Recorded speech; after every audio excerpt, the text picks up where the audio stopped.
This is our last listening experience of semester 1, and it is quite unique in the history of jazz. This tune, called Eventually, comes from a groundbreaking album called The Shape of Jazz to Come by Ornette Coleman. Now, it came out in 1959, the same year as Charles Mingus' the same year as Dave Brubeck's Time Out. Probably the best year for jazz albums. 59, it just seemed to be when everything came to a head. Ornette Coleman is credited with creating what we call free jazz. And it's incredibly difficult to play.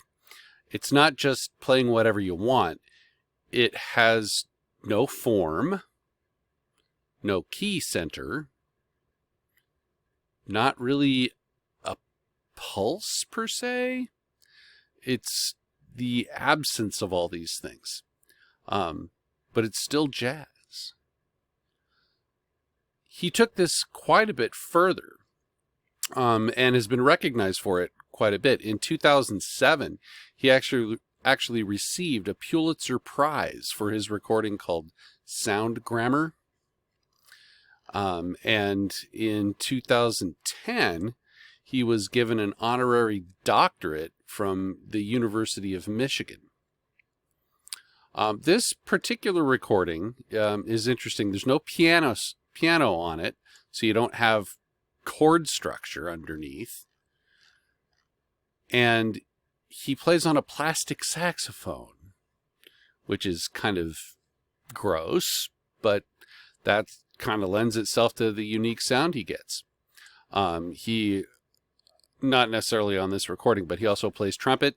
He plays violin left-handed, because nobody told him he couldn't. When he was in high school, he had a band called the Jam Jivers. That's kind of fun. He was in his high school marching band. He was not the drum major. He was not a leader. He actually got kicked out because he was improvising on a John Philip Sousa march. And we all know how band directors feel about John Philip Sousa marches. You don't mess with perfection. Interesting gentleman. His son is actually a drummer and plays with him. He's still going. Donardo is his son's name. Enough chatter. Let's listen to this rather unique piece of jazz history.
Well, now that you've experienced that, you may want to listen to more of Ornette Coleman. You may not. Different strokes for different folks. It's there. If you want to listen to more of it, feel free to look it up. I don't think we will be programming that one on our next concert, but it is valid to study. So I hope you enjoyed listening to our selections this semester. We will have 15 brand new ones for you next semester. Have a good day.